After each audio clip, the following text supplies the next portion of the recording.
गाड़ी क्यों रोक दी? अरे गाड़ी के सामने छोरी खड़ी है।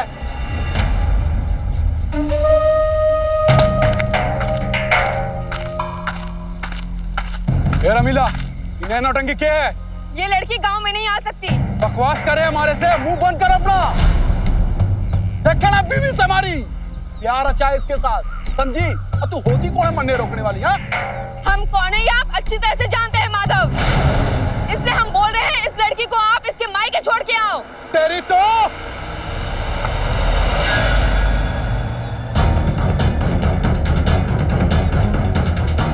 रमीला, हट जा सामने से, भेजा उड़ा दूंगा।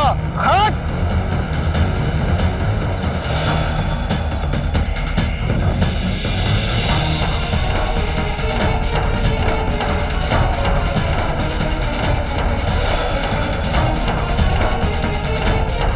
सामने से हट जा तुम लोग, वरना एक एक की लाश बिछा दूंगा। यूं तो नई दुल्हन का स्वागत फूलों और शहनाइयों से किया जाता है, तो फिर इस छोटे से गांव में इस दुल्हन का स्वागत हथियारों और बंदूकों से क्यों हो रहा था? ऐसा क्या हुआ था कि ये औरत अपनी जान की परवाह तक ना करते हुए इस दुल्हन को गांव में आने से रोक रही थी? जिन हाथों में अभी मेहंदी का रंग फीका भी नहीं हुआ था, उन हाथों में आज हथियार क्यों है? इन सब सवालों का जवाब छिपा है हमारी आज की कहानी में। सच्ची घटना पर आधारित हमारी आज की कहानी एक ऐसी महिला की कहानी है जो पूरे देश के लिए एक मिसाल है। ये कहानी है 17 वर्षीय रमीला की, जिसकी शादी कुछ ही महीनों पहले 35 वर्षीय माधव पाल से हुई थी।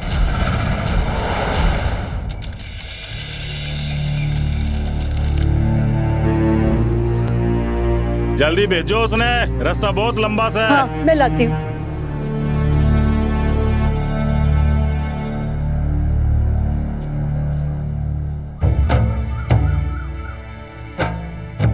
अच्छा रमीला, तेरा जाने का टाइम हो गया।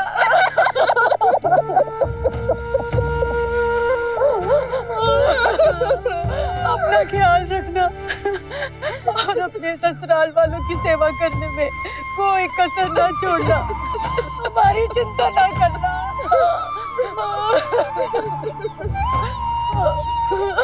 बाबूजी का ख्याल रखना।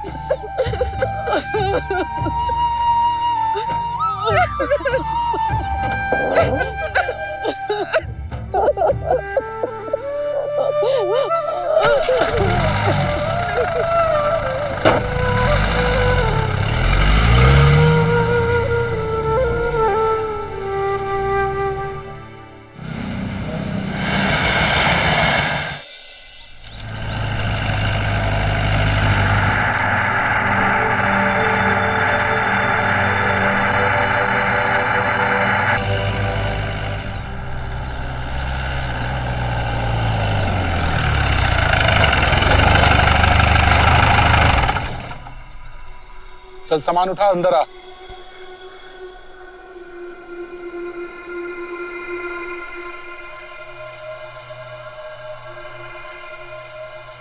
जीता रहा। चलिए आप लोग अंदर आइए, आइए।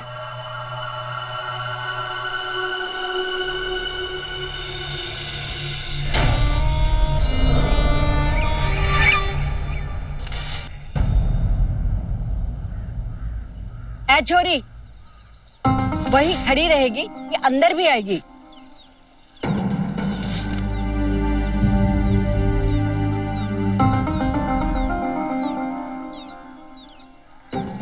ऐ छोरी, ये तमाशा करने की कोई जरूरत ना है। चल अंदर।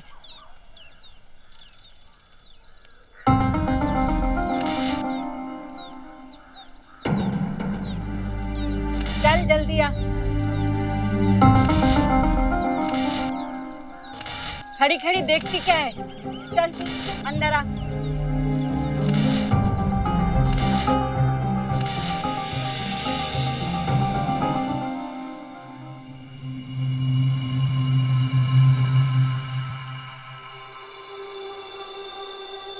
अरे वहां नहीं, यहाँ इधर चल।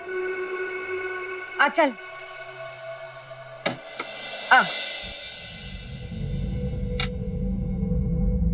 ये तेरा कमरा है, आज से तू यहीं सोएगी।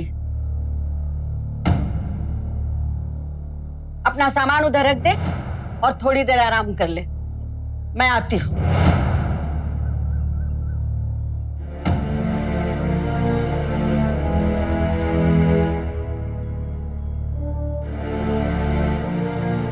ये ले, खाना खा ले।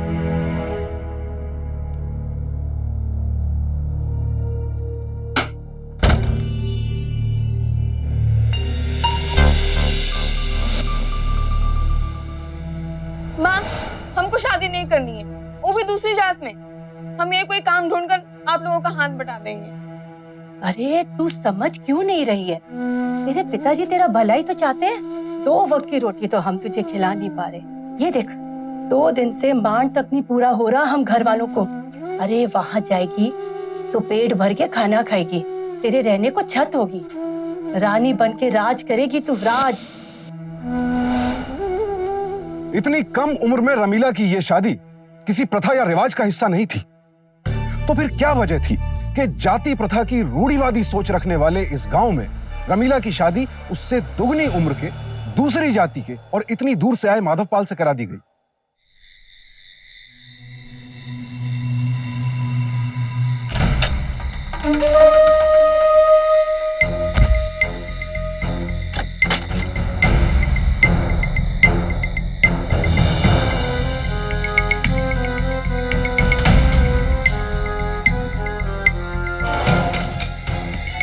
अरे वाह, ए छोरी, दिन भर सोई रहेगी क्या?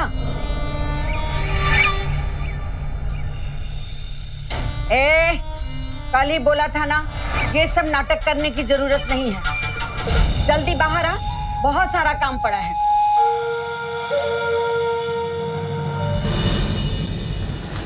अरे लाइए दीदी, हम खाना बना देते हैं। ठीक है, मैं बाकी काम देखती हूँ, तो इससे कुछ खाने को दे। जी।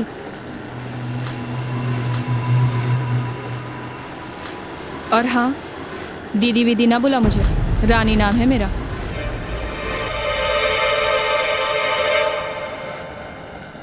हम आपको खाना देते हैं। ठीक है।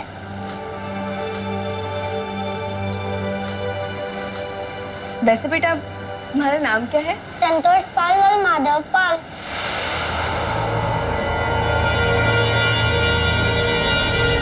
हमारे साथ इतना बड़ा धोखा क्यों किया आप लोगों ने? कैसा धोखा? यही कि इनकी शादी पहले हो चुकी है और वो बच्चा भी है। ये सारी बातें आपने हमसे क्यों छुपाई?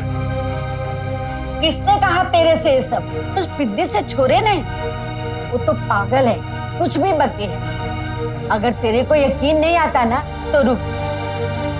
रानी, ओ रानी जी।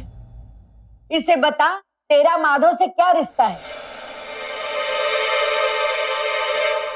अरे बता ना। हमारे बीच वही रिश्ता है जो एक मालिक और नौकर का होता है।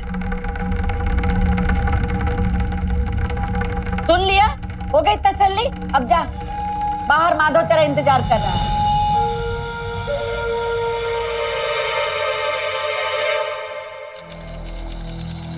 राम राम मालिक। राम राम।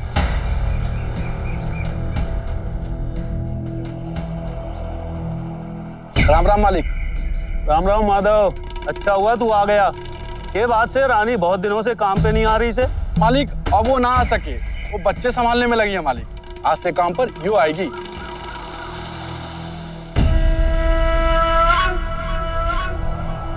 कम उम्र की है मालिक, ज्यादा देर काम कर सकेगी और ज्यादा पैसे कमा सकेगी मालिक। पूरे दिन के 70 रुपए, ठीक है ना मालिक? हाँ ठीक है, जा लिखा दे। चल चल, आजा, अंगूठा लगा। चल लगा अंगूठा फटाफट। चल जा, इन लोगों के साथ काम पर चल जाइयो, ठीक है ना?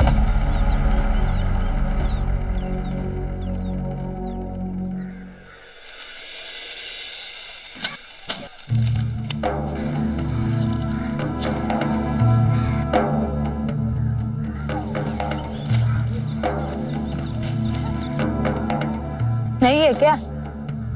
हाँ, कल ही आए हैं हम। तो यहाँ क्या करे? अब इस महंगाई के जमाने में तो मर्द और औरत दोनों को ही काम करना पड़ता है।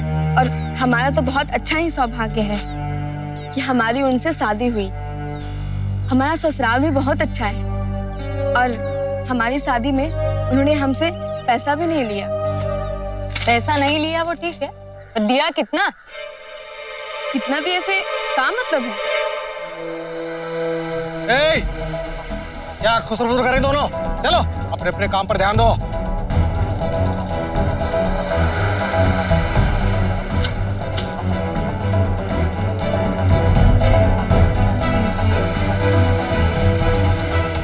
कैसा रहा काम का पहला दिन?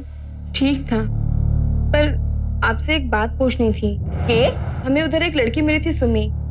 उसकी बातों से ऐसा लगा कि माधव ने हमसे शादी करने के लिए हमारे माँ बाप को पैसे दिए। बकवास करे है सुमी। देख, बेकार की बात में ध्यान मत लगा। जा, रसोई घर में जूठे बर्तन पड़े हैं, जा जाके रानी की मदद कर।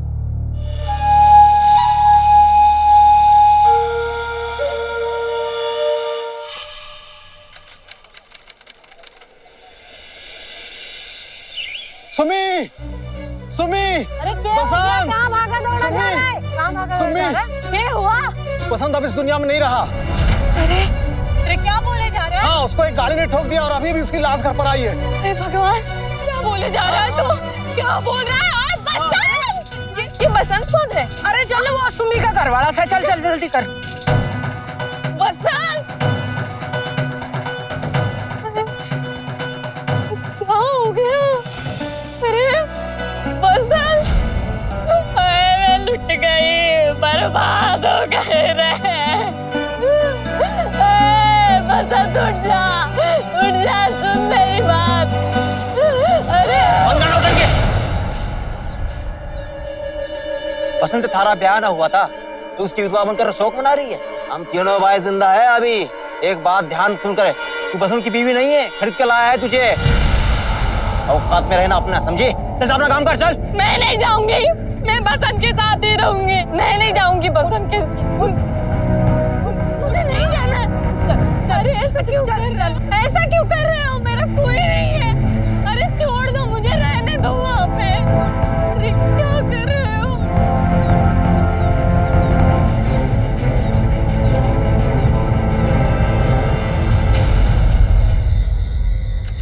हाँ भाई बोल, क्या ले जाऊं इस बार? अपना रुपया या तेरी जान? भाई साहब, पैसों का इंतजाम तो ना हो पायो, पर पैसों के बदले कोई खास चीज दो तो। अबे क्या खास चीज? वही जो भी आपके सामने से गई।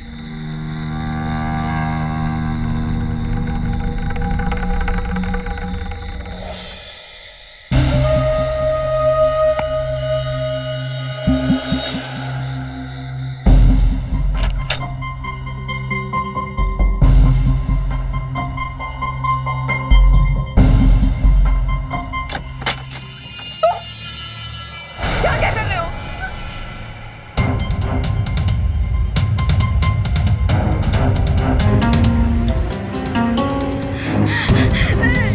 बचाइए, बचाइए हमें, बचाइए, बचाइए हमें, बचाइए, हमें बचाइए। वो जानवर हमारी इज्जत पे हाथ डाल रहा है। रुक जा, किसके पास भेज दिया तूने? देख क्या किया इसने?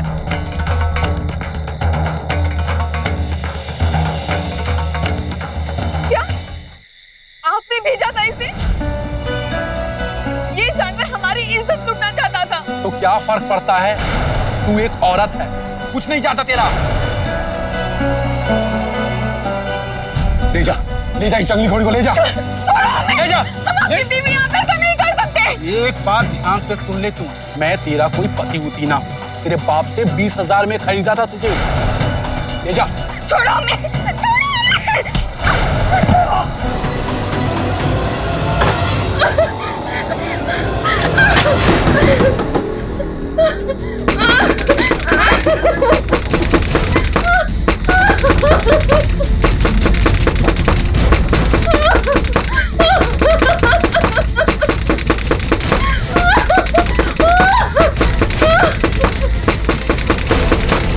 हम अंदाजा भी नहीं लगा सकते क्या गुजरी होगी रमीला पर, जब उसके पति ने उसकी इज्जत, उसकी भावनाओं, उसके विश्वास का सौदा कर डाला। आंखों में बसे सपने यूं चूर होते देखकर रमीला गुस्से में तो थी, साथ ही उसके आंसू भी रोके नहीं रुक रहे थे, क्योंकि जिस शख्स को वो अपना पति मानती थी वो तो उसे सिर्फ एक खरीदी हुई चीज समझता था।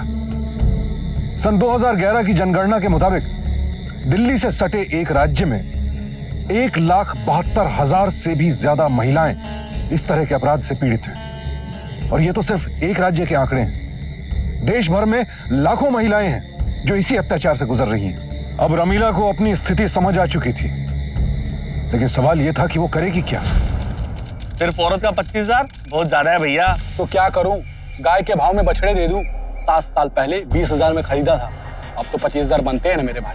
पर बात तो ये हुई थी कि 25,000 में माँ और बच्चे दोनों मिलेंगे। इन लड़कों पे मैंने बहुत पैसा उड़ाया है, लड़की होती तो मुफ्त में दे देता, और दोनों लड़के हैं। अरे सोच मत भाई, अभी भी घाटे का सौदा ना है। ठीक है, सही है। तो ठीक है, मैं लेकर आता हूँ।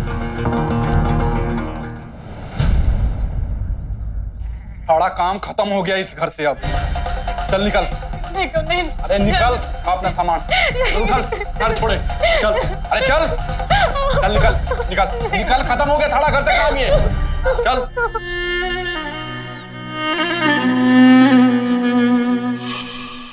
माधव, आज तेरी बीवी काम पर क्यों नहीं आई? अरे क्या बोल रहा है रे भाई, सुबह तो निकली थी घर से काम के लिए। अरे नहीं आई वो। क्या?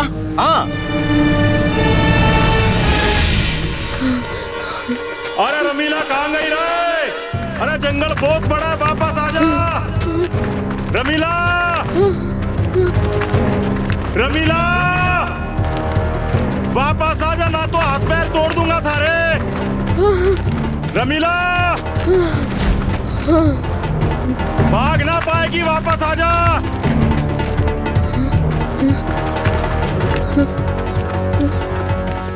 भाग ना पाएगी तू। रमीला, वापस आ जा। रमीला, भाग ना पाएगी, वापस आ जा।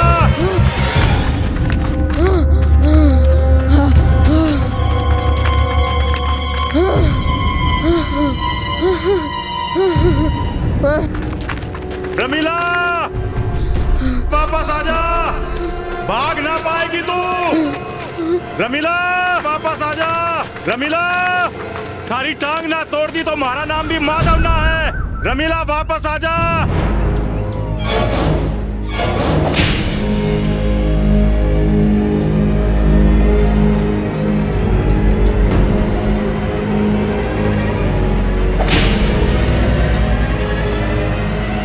ए, चल भाई, कुछ ना मिलेगा, आगे चल।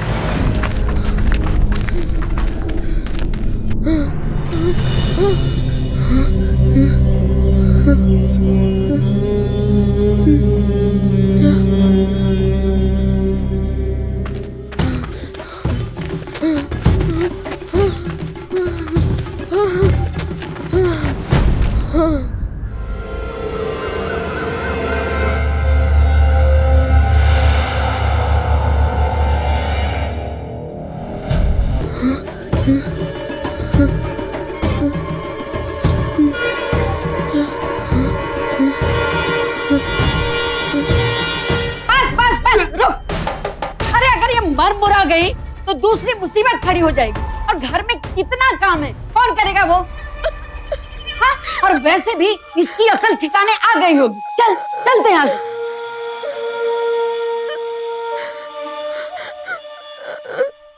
धीरे धीरे समय बीतता गया और रमीला यूं ही गुलामी की जिंदगी जीती रही, लेकिन वो दूसरी औरतों की तरह इतनी जल्दी अपने अस्तित्व को भूली नहीं थी।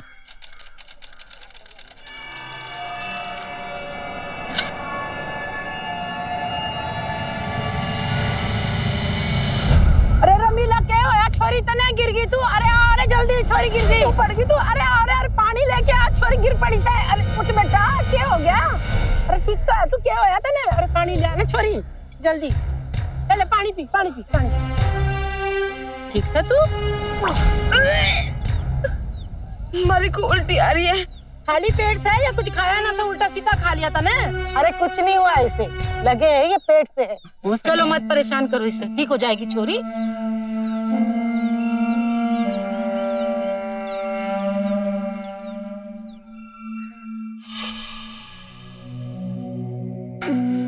7 साल पहले 20,000 में खरीदा था, अब तो 25,000 बनते हैं ना मेरे भाई। अरे निकल अपना सामान, चल उठल, चल निकल निकल निकल, खत्म हो गया थाड़ा घर से काम ये।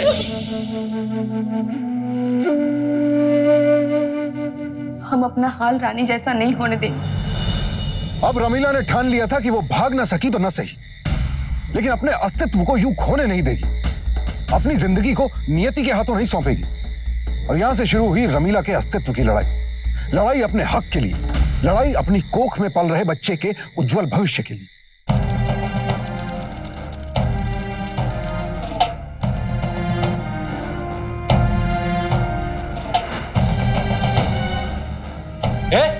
तू मेरे कमरे में क्या कर रही है? हम आज से इसी कमरे में रहेंगे। हम पत्नी है आपकी, हमारा हक बनता है ये। अरे तेरे भेजे में कोई बात ना घुसती है के? तेरे से कितनी बार कहा कि तू मेरी पत्नी ना है, खरीदी हुई है तू, समझी? पर ब्याह तो रचाया है ना। अच्छा क्या कर रहा है? वो पेट से है, अपना ही नुकसान कराना चाहता है।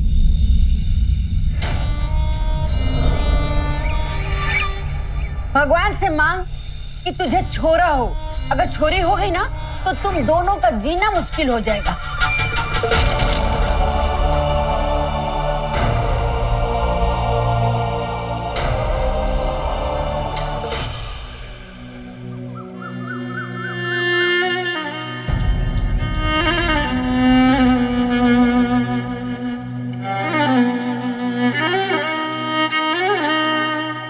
क्यों कर रही है सब? अपना नहीं तो अपने पेट में पल रहे बच्चे का तो ख्याल कर। हाँ, हम जैसे हैं वैसे ही रहेंगे, कुछ नहीं बदलने वाला। अगर लड़े नहीं तो हम जरूर वही रहेंगे जहां हम सब थे आज। हम सभी के मर्दों ने ब्याह रचाया, चाहे जिस भी वजह से की हो। है तो शादी ही। उन्होंने भले ही हमें खरीदा हो, लेकिन हमने तो उन्हें अपना पति माना है। जरा इस सुम्मी को देखो, इसने भी वसंत को अपना पति माना था, तभी आज ये विधवा जैसे रह रही है। हमारी सोच हमारी शक्ति है। कल हम अपने पति के लिए करवा चौथ का व्रत रखेंगे। अगर तुम सब भी मानती हो तो कल सुबह मंदिर आ जाना।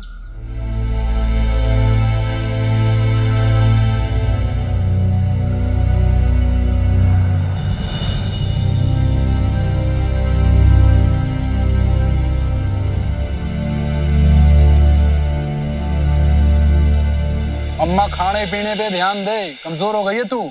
मैं ठीक हूँ, तू अपना ध्यान दे। कहाँ जा रही है? आज करवा चौथ का व्रत है और हमने अपने पति की लंबी उम्र के लिए करवा चौथ का व्रत रखा है, इसलिए हम मंदिर जा रहे हैं। ना,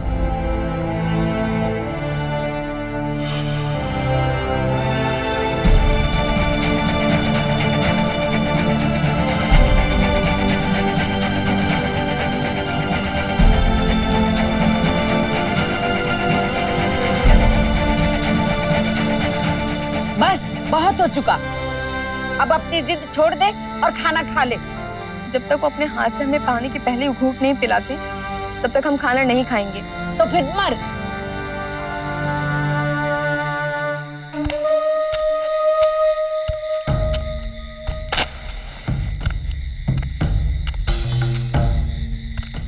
जी सुनिए।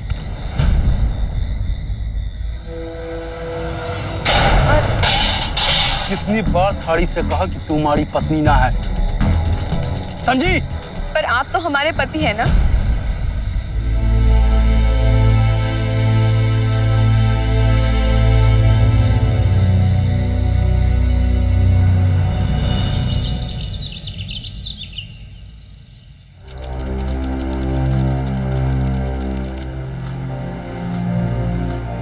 कब तक भूखी रहेगी?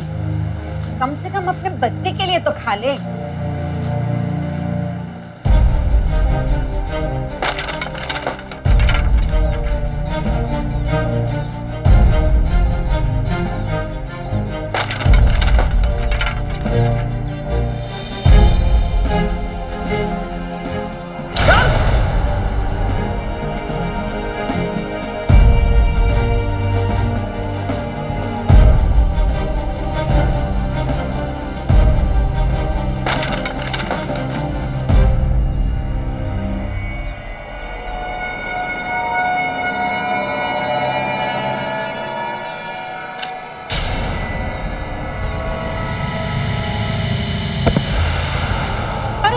छोरी को। क्या हुआ? क्यों अपना ही नुकसान क्यों करे छोरा? इसका तो बीज जाएगा ही, इसके साथ साथ बच्चे का भी कुछ नहीं मिलेगा। चल पानी पिला।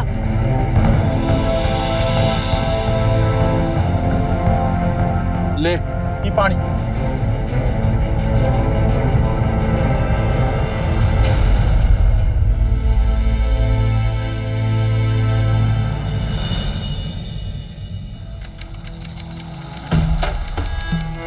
क्या बात से तुम सब औरतें यहाँ क्या कर रही हो?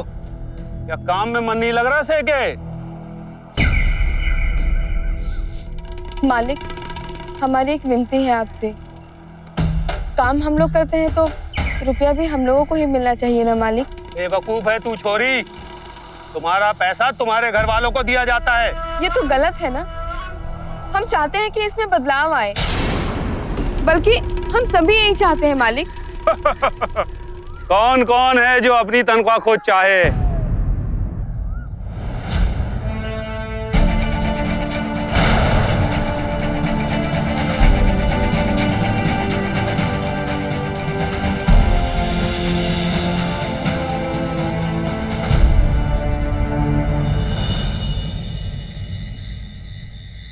क्या रे, आजकल तू तो बहुत उड़ रही है।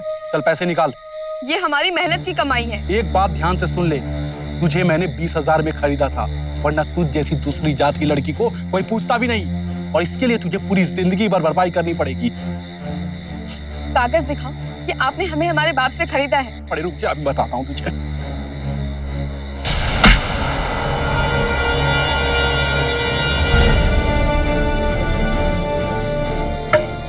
हमारी कमाई पर हमारे पति से ज्यादा और किसी का हक नहीं है। ये लो।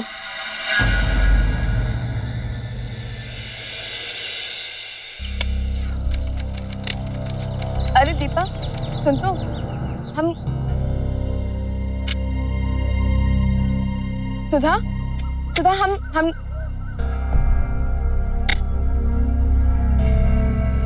सुम्मी आखिर हमारी बात तो सुनो। हुआ क्या है सबको? कोई हमसे बात क्यों नहीं कर रहा है? देख लिया ना मर्दों से मुकाबला करने का नतीजा है। सबकी हड्डी बसली टूट गई है और किसी किसको अंदरूनी चोट आई है। तने बताऊं मैं? हाँ, सुन इधर आ, इधर आ छोड़ी। ये देख जरा, हमारे घर वालों ने सबसे तेरे से बात करने के लिए मना कर दी थी। कोई भी दिख गई ना हम तुझसे बात करती हुई तो गई हम जान से। नहीं बाबा, माफ कर दे तू। हमने ना लड़नी से आपकी लड़ाई, हमने ना चाहिए कोई हक वक्त। ये सब जो चल रहा है अपने गांव में ठीक नहीं है। अब तो गांव की औरतें व्रत रखने लगी हैं। अब तो खेत के ठेकेदार से रुपए पैसे की भी मांग करने लगी हैं। देखना एक तो दिन आवेगा ये औरतें खेतों से अपना हिस्सा भी मांगने लग जाएंगी। ये सब नाटक मंडली उस रमीला की वजह से हो रही है। वही जड़ इस बगावत की। सही कहा तुमने। अरे रमीला को चुप कैसे करेंगे? मैं तो कहता हूँ ये चाहते हैं बाजार में ना रहेगा बांस ना बाजेगी बांसुरी। अरे इतना आसान ना है रे भाई। 20,000 रुपए देकर खरीद कर लाया था रमीला को। अभी तक तो पूरे पैसे भी वसूल ना हुए हैं। ऊपर से सुना है वो पेट से है। तन्ने सही सुना रे भाई, गरम जली पेट सी है। ना तो अभी अच्छा दाम मिलेगा और ना उसे काम पर भेज सकते हैं जब तक कि बच्चा ना जन्मा दे।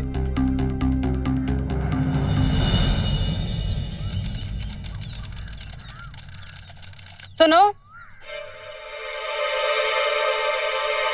क्या तुम्हारा ही नाम रमीला है? मेरा नाम सुलोचना है और मैं यहाँ एक शक्ति नाम के एनजीओ से आई हूँ। एनजीओ?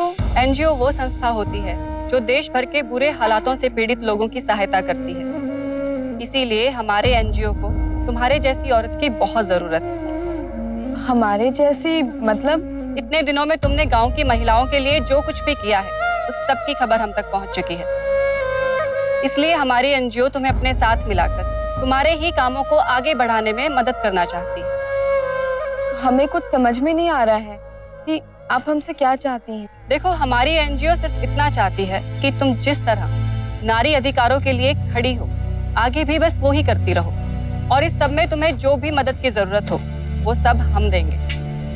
बस तुम कल एक बार हमारे कार्यालय आ जाना, ठीक है?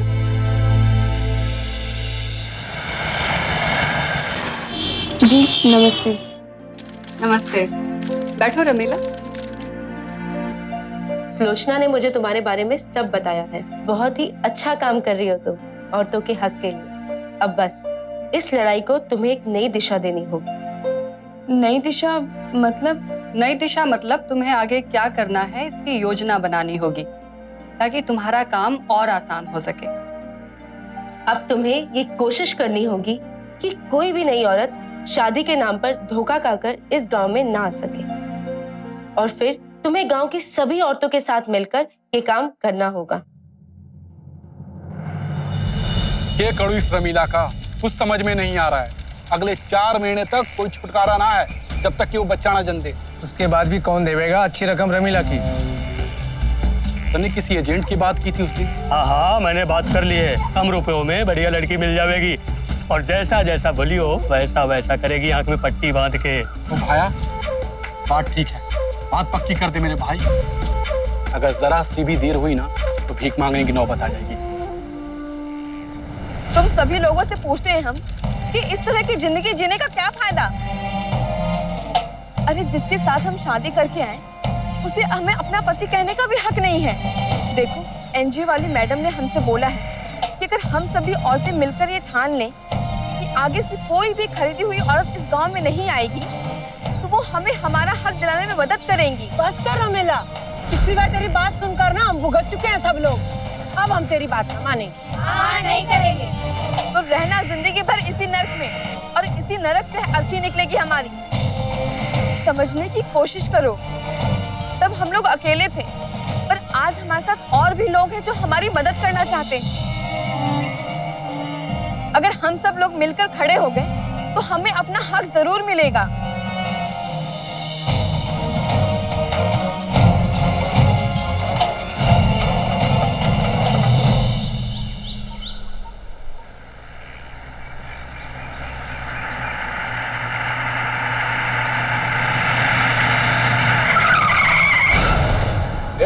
गड्डी क्यों रोक दी? अरे गाड़ी के सामने छोरी खड़ी है।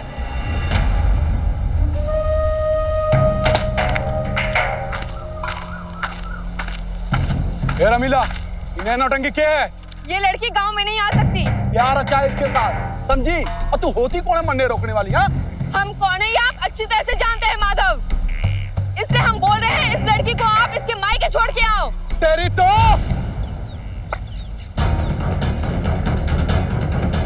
रमीला, हट जा सामने से, भेजा उड़ा दूंगा। हट!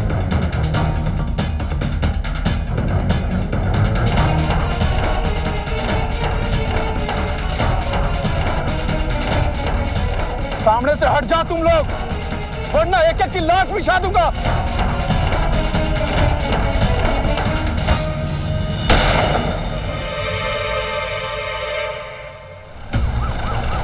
अरे भाई, पुलिस कहां से आ गई?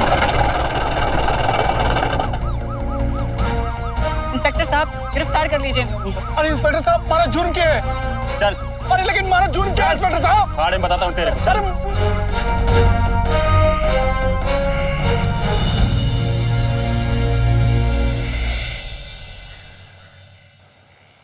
थानेदार साहब, ब्याह करके लाया मैंने उस लड़की को, इसमें जुर्म क्या है मेरा? इंस्पेक्टर साहब, शादी के नाम पर लड़कियों का व्यापार करते हैं ये लोग। देखिए, हमें सबूत और गवाह चाहिए होगा, नहीं तो मैं कुछ नहीं कर सकता। अगर आपके पास कोई सबूत या कोई गवाह है तो दिखाइए। हम सबूत भी हैं और गवाह भी थानेदार साहब। और गांव की ये सारी औरतें जिन्हें बीवी और पत्नी नहीं बुलाया जाता बल्कि एक खरीदी हुई औरत और नौकरानी कहा जाता है। और तो और हमसे खुद शादी रचाई है इसने, और हमारे पेट में इन्हीं का बच्चा पल रहा है। इतना सब कुछ जानने के बाद भी अगर अब भी आपने इन लोगों के खिलाफ कार्यवाही नहीं की तो फिर मजबूरन हमें ही कुछ करना पड़ेगा। नहीं, इतना काफी है। हवलदार, ले जाओ इसको अंदर। अरे थानेदार साहब, हमारा कोई जुर्म नहीं है।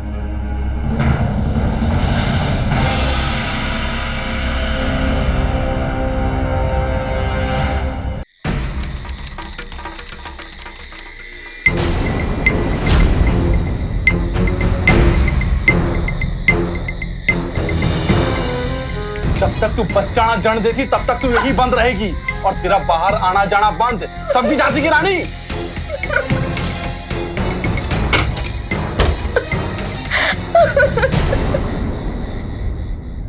एनजीओ और गांव की बाकी औरतों की मदद से रमीला ने एक मासूम बच्ची की जिंदगी बर्बाद होने से बचा ली, लेकिन उसकी लड़ाई अभी खत्म नहीं हुई थी, क्योंकि माधव बेहद गुस्से में था और उसका गुस्सा यूं ही शांत नहीं होने वाला था। माधव ने जोर जबरदस्ती से रमीला की जुबान बंद करवा दी और उसे घर में ही कैद करके रख दिया। देखते देखते कई महीने गुजर गए और आखिरकार वो दिन आ गया जिसका रमीला को इंतजार भी था और डर भी। डर यह कि अगर उसने कहीं लड़की को जन्म दिया तो अब माधव न जाने क्या अनर्थ करेगा। चुप हो जा। बस हो गया, बस आ गया। लड़की जन्मी है इसने। वैसे भी औरतों में क्या कम जुल्म है, एक और आ गई दुनिया में।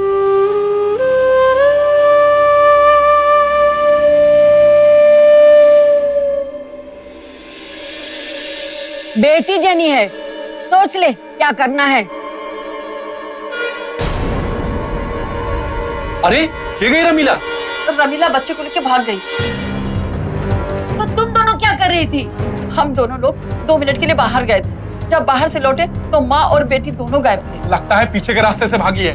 ज्यादा दूर ना गई होगी अम्मा, अभी पकड़ के लाता हूँ मैं उसे। मैडम जी हमारी बच्ची को बचा लीजिए, नहीं तो वो जल्लाद लोग इसे मार डालेंगे। तुम चिंता मत करो रमीला, कोई कुछ नहीं बिगाड़ पाएगा। तुम्हारी बच्ची हमारे पास सुरक्षित रहेगी।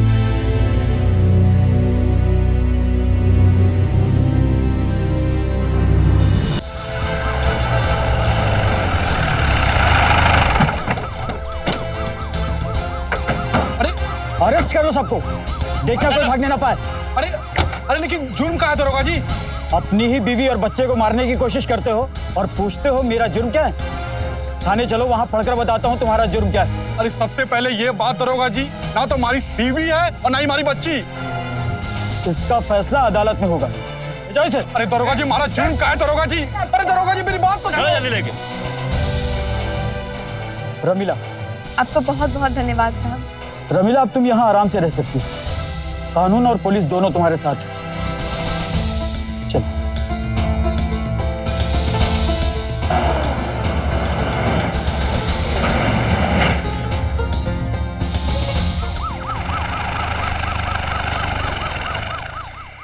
माधव की गिरफ्तारी के बाद मामला अदालत में पहुंचा और जब अदालत ने रमीला के पक्ष में एक ऐतिहासिक फैसला सुनाया, उस वक्त रमीला को एहसास भी नहीं था कि उसने कितनी बड़ी मिसाल कायम कर दी है। विपरीत परिस्थितियों से लड़कर रमीला ने अपने अस्तित्व के लिए जो किया, अब शक्ति एनजीओ के साथ मिलकर वही दूसरी औरतों के लिए भी करना शुरू कर दिया।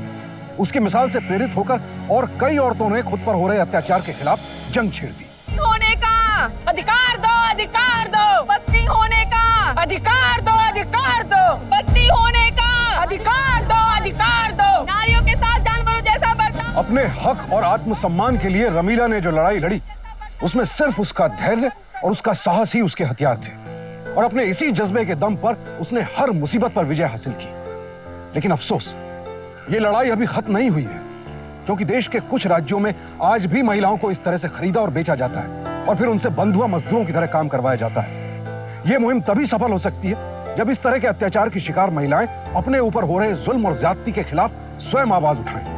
रमीला ने जो मिसाल कायम की, उसके बाद देश में कई परिवर्तन आए। देश के 21 राज्यों में तकरीबन 100 संस्थाओं के जरिए 201 ऐसी योजनाएं लागू की गई हैं जो इस तरह की पीड़ित महिलाओं की मदद के लिए बनी हैं। इन संस्थाओं में इन महिलाओं के रहने खाने से लेकर मानसिक और शारीरिक उपचार तक की सभी सुविधाएं मौजूद हैं। इसलिए हमारी सभी महिलाओं से विनती है कि अगर आप कभी भी खुद को ऐसी स्थिति में पाएं तो घबराएं मत, क्योंकि आज पूरा देश और देश का कानून आपके साथ है।